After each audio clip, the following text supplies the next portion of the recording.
Riders on the Storm. I love that song. And I always connect it with the storms that happen in my own life. Let's say dramas, problems and complications, But who can escape that? And I'm talking about when a storm hits the kingdom of our mind. But luckily we have weapons at our disposal, hiding in the simple things. And I want to tell you about a part of what Hindus call Maya, the illusion.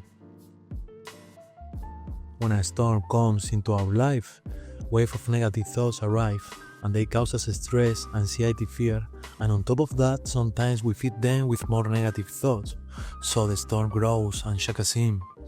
Our amygdala is on alert. Our limbic system is overloaded with painful emotions and feelings, and a toxic circuit is created in our brain and nervous system. You feel and think, you think and feel, and as the pain grows, the feeling settles in you.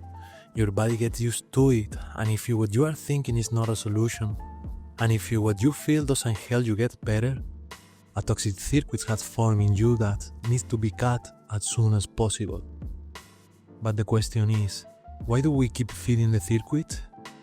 It's because two key points we know but almost never connect this way, and they are in the kingdom of the mind, in the kingdom of ideas. But at the same time they are embedded in reality so much that we take them as real. And they are theater and archetype. We are all the good guys or the bad guys in some kind of story. The story is theater, and our role in it is the archetype. We often dress our feelings with what we think we are, the archetype and our circumstances, the theater. But these things come from our environment. It's a phenotype and it can be changed and also understood from different points of view. Let me explain. They are not our essence, but rather what we dress our essence with. That's why they are part of the illusion of the matrix. So if today is your turn to be the loser in some situation, don't beat yourself up over it. Understand that you are a creator and not a victim, and that you have the power to design your life. There is an architecture that brought you to where you are now, and there is another that can make you get out of there and take you wherever you want. So next time a mental storm comes to your head, I'm not asking you to believe this crazy guy on the internet, but rather to check for yourself if this circuit happens. First, the thought appears. And electricity activates the chemistry that travels through your nervous system to your corresponding solar plexus. It can be in the lower part of your stomach, the upper part, your chest, and then you feel the emotion and the feeling.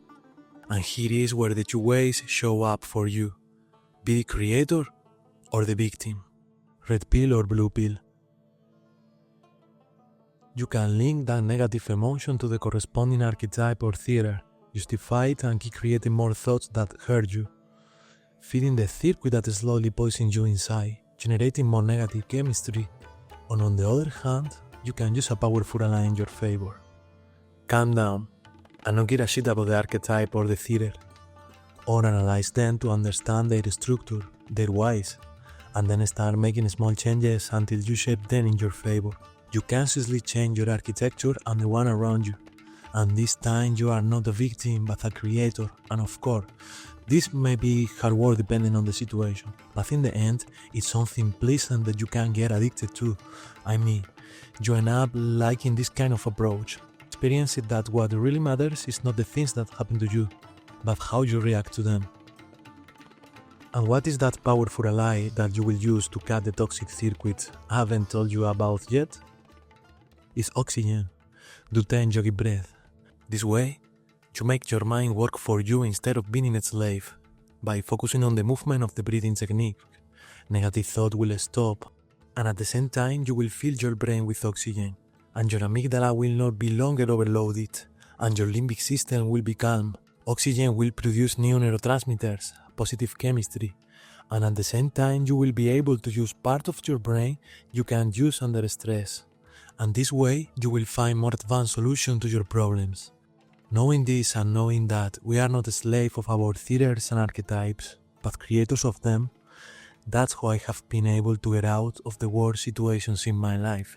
And not only that, but also find balance and well-being where before there were only storms. And if you didn't know this before, please give it a chance because it will help you too.